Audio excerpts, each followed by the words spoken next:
Now, what do you have to say for yourself? Did I miss something? Since we're here to gather flowers for the dead, I thought I'd teach Manfred some plant names. But I just caught him attempting to wade into a rose bush.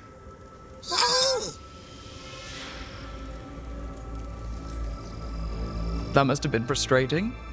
He knows he's not supposed to play in the horticulture. Oh, Manfred. Whatever will happen to you if I pass on? If?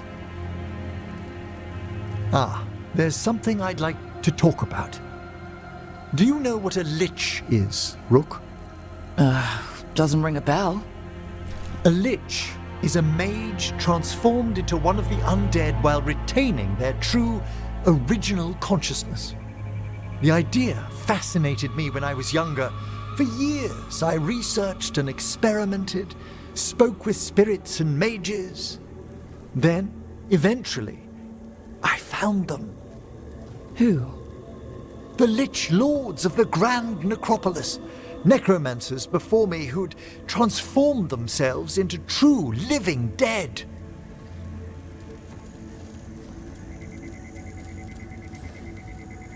Well, not everyone gets to meet their idols.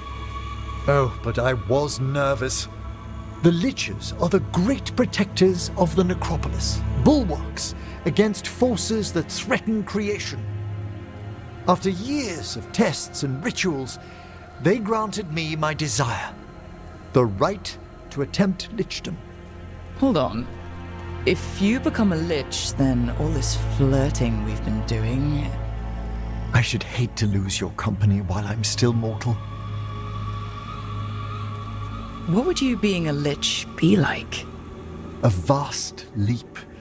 Flesh cast aside for bone, returned immortal for all time.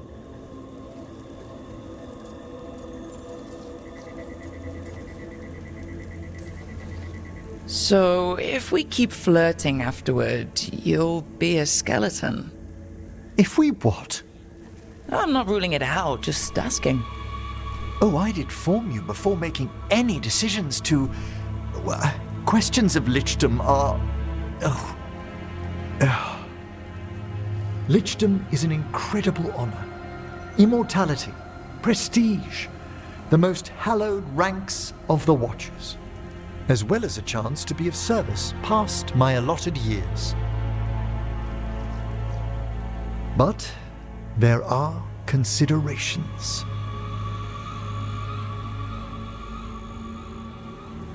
Come, we have flowers to gather for the dead. Okay, but I've got questions.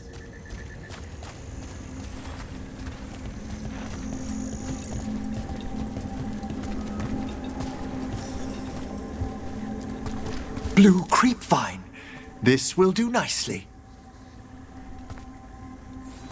Emmerich, aren't most undead just random spirits inside corpses? Liches are different. It wouldn't be a spirit acting in my name. My true consciousness would be housed in my departed flesh. How? The Order must keep some secrets.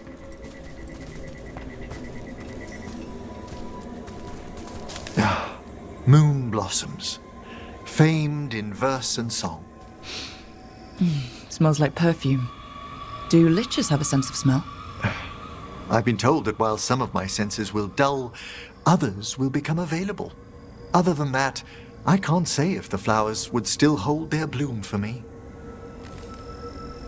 Lichdom serves a purpose. There are dark things in creation, threats to both our world and the Fade. The Liches of the Necropolis have the insight and the abilities to oppose them. And you're joining them when?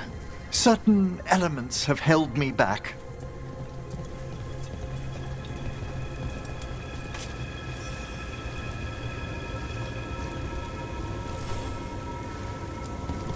There's no ready instructions for lichdom. The steps must be discovered on one's own over years to be fully understood. Does the spell to become a lich kill you, or do you have to... No, mercifully, that falls to another watcher. After my death, my soul will be drawn back into my body instead of moving on to whatever lies beyond.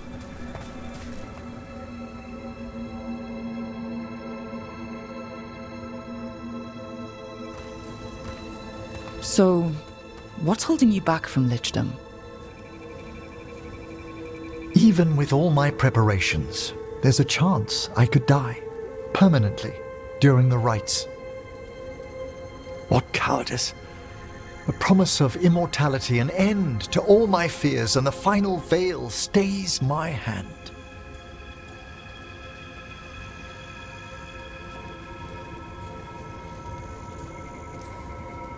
That's reasonable. Lots of people are afraid of dying. Is it? When it keeps me from what I most desire? Traditionally, candidates for lichdom face one final sifting of the soul.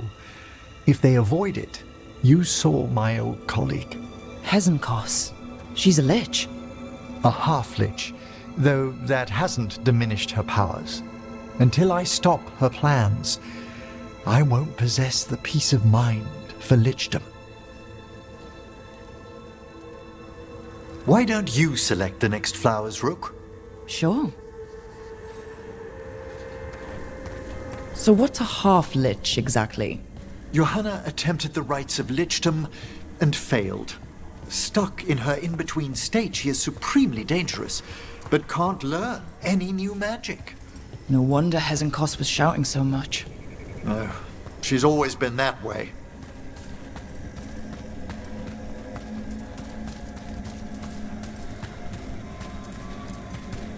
What about the sifting of a soul that Hezenkos avoided?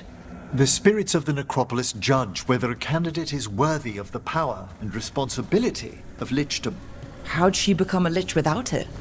I shared some knowledge when we were colleagues. She apparently put together more than I knew. It would be just like her to skip the rituals, the cleansings, the preparations of the soul. For a watcher, Hezenkos is pretty harsh on spirits. We made allowances because of her discoveries. Too many. Spirits are not things to be disposed of. You really care about them? They're so susceptible to the world's whims, Rook. Some spirits are dangerous, but how quickly most respond to a bit of kindness or care or simple attempt to understand.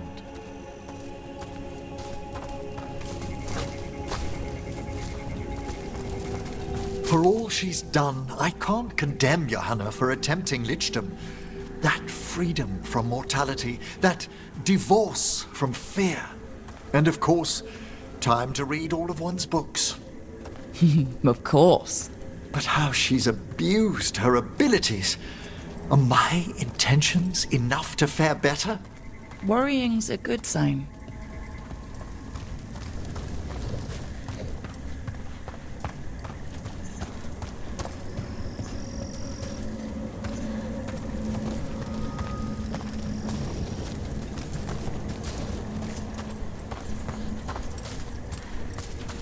We have enough flowers.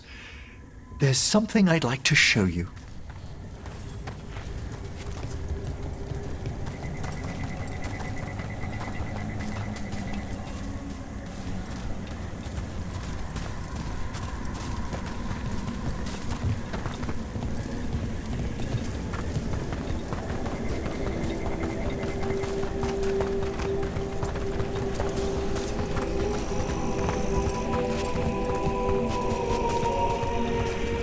Here we are.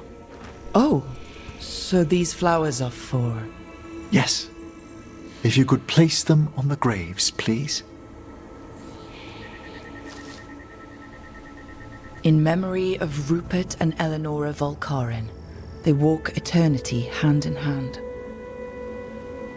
After I became a watcher, I erected a proper shrine to my parents. When I come to talk, I like to think they listen. Well, don't be shy. Introduce yourself. Rook, it's a pleasure. Do you remember your parents? Some memories are bright. Others are akin to those dim early morning dreams one gets sometimes. Lately, I wondered what they'd think of our current course, the choices ahead. Your lichdom? What would they have wanted me to be?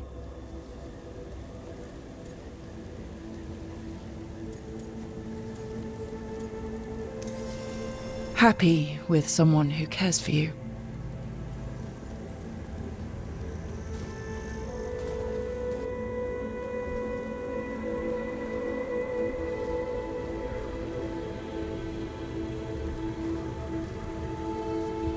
Shroud's Kiss.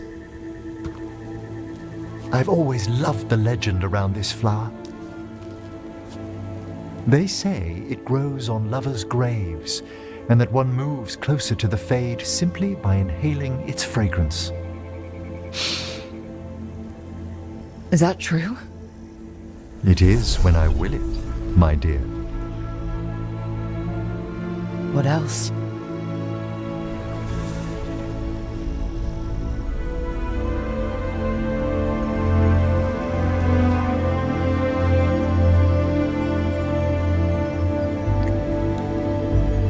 What a day of unexpected splendor.